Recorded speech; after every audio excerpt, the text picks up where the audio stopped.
حضرت داؤد علیہ السلام کی قوم کے 70,000 افراد سمندر کنارے ایلا نامی بستی میں رہا کرتے تھے۔ ان لوگوں کو اللہ نے ہزاروں نعمتوں سے نوازا تھا، لیکن جب راحت و سکون آیا تو یہ اللہ کی عبادت سے محروم ہو گئے اور اللہ کی مخلوقات پہ ظلم کرنے لگے۔ تو یوں اللہ نے ان کو خبردار کیا کہ ہفتے میں ایک دن، ہفتہ کے دن شکار نہ کیا کرو۔ اتوار سے لے کے جمعہ تک جتنا شکار پکڑنا ہے پکڑ لو، لیکن ایک دن اللہ کی عبادت اور مخلوقات پہ امن کے لیے رکھ دو۔ یوں اللہ نے ان کا امتحان لینا شروع کر دیا۔ وہ اتوار سے لے کے جمعے تک سمندر میں مچھلیاں پکڑنے لگتے تو مچھلیاں زیادہ مقدار میں ہاتھ نہ آتی، اور ہفتے کے دن سمندر کو دیکھتے تو ان کو بڑی بڑی مچھلیاں نظر آنے لگتی۔ ان لوگوں میں سے ایک شخص کو شیطان نے ورگلایا کہ پریشان کیوں ہوتے ہو، میری ترکیب پہ عمل کرو، تم شکار سے کبھی محروم نہیں رہو گے۔ تو بس شیطان کے کہنے پر اس شخص نے ہفتے کے دن کانٹا لگا کے ڈوری کو سمندر میں ڈال دیا تاکہ مچھلی پھنسے، اور شیطان نے کہا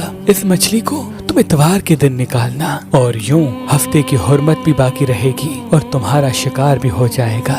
بس شیطان کی بتائی ہوئی ترکیب پہ ہفتے کے دن مچھلی پھنسی رہی اور وہ اتوار کے دن نکالتا اور خوشی سے کھاتا۔ جب آس پاس کے لوگوں نے پوچھا تو ان کو بھی یہ ترکیب بتانے لگا، اور یوں اس قوم کے کچھ لوگ ہفتے کے دن مچھلی پکڑنے کے لیے جال پھینکتے اور اتوار کے دن نکالتے، اور کچھ نے تو اس سمندر میں سے نالیاں بنا کے چھوٹے چھوٹے تالاب بنا دیے، کھڈے بنا دیے، تاکہ ہفتے کے دن جیسے ہی مچھلیاں یہاں سے گزریں تو ان تالاب میں پھنس جائیں اور ہم اتوار کو ان مچھلیوں کو نکال کے پکا کے کھائیں گے۔ اس گاؤں میں کچھ اللہ کے خاص بندے بھی موجود تھے جو کہنے لگے، اے لوگو، اللہ نے ہفتے کے دن شکار کرنے سے منع کی ہے۔ یہ جو تم جال پھینکتے ہو یا چھوٹے چھوٹے تالاب بناتے ہو، ان میں ہفتے کے دن اگر مچھلی پھنستی ہے تو یہ شکار ہفتے کے دن کا ہوگا۔ اللہ کے عذاب سے ڈرو، اللہ کی نافرمانی نہ کرو۔ وہ لوگ ان لوگوں کا مذاق اڑانے لگے کہ ہماری جو مرضی ہوگی ہم وہ کریں گے۔ اب ان بستی میں 3 گروہ بن گئے۔ ایک ان 70,000 میں وہ لوگ تھے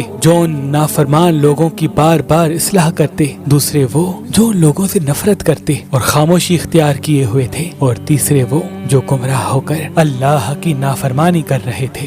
تو یوں نیک بندوں نے اس بستی کے بیچ میں سے دیوار کو کھڑا کر دیا اور یہ حکم نافذ کیا کہ اللہ کی نافرمانی کرنے والے اس طرف ہو جائیں اور ہم جو اللہ کے فرما بردار ہیں وہ اس طرف رہیں گے۔ وہ صالح لوگ بار بار ان سے کہتے رہے، اے لوگو، اللہ سے ڈرو، قوم سمود، قوم لوط کا جو حشر ہوا اس کو یاد کرو، اللہ کی نافرمانی نہ کرو ورنہ تم پہ بھی کوئی عذاب آئے گا۔ وہ سارے نافرمان جن کی تعداد تقریباً 12,000 تھی، سب ہنستے رہے کہ یہ تو سب کتابی باتیں ہیں، ہم پہ کوئی عذاب نہیں آئے گا۔ بس جیسے ہی وہ گروہ 2 حصوں میں تقسیم ہو گیا، ایک وہ جو اللہ کے فرما بردار بندے دیوار کے اس طرف تھے، اور دوسرے وہ جو نافرمان بندے جو دیوار کے اس طرف تھے۔ وہ نافرمان پوری رات ہنستے رہے، مذاق اڑاتے رہے، اور وہ اللہ کے خاص بندے دیوار کے اس طرف اللہ سے معافی مانگنے لگے۔ بس جیسے ہی صبح ہوئی، وہ نیک صالح انسان اٹھے،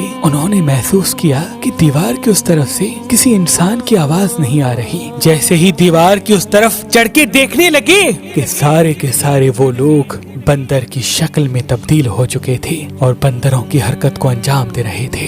وہ جو صالح لوگ دیوار سے ان بندروں کو دیکھنے لگے، ان صالح لوگوں میں سے جو ان کے رشتہ دار تھے، انہوں نے ان بندروں کے کپڑوں سے اپنے اپنے رشتہ داروں کو پہچانا اور چیخ کے رونے لگے، اللہ سے معافی مانگنے لگے۔ لیکن اللہ کا عذاب جب آتا ہے تو وہ ہو کے رہتا ہے۔ وہ 12,000 لوگ جو بندر بن چکے تھے کچھ بھی کھا پی نہیں سک رہے تھے، اور یوں 3 دن بعد وہ اس عذاب میں آ کر فنار ہو گئے۔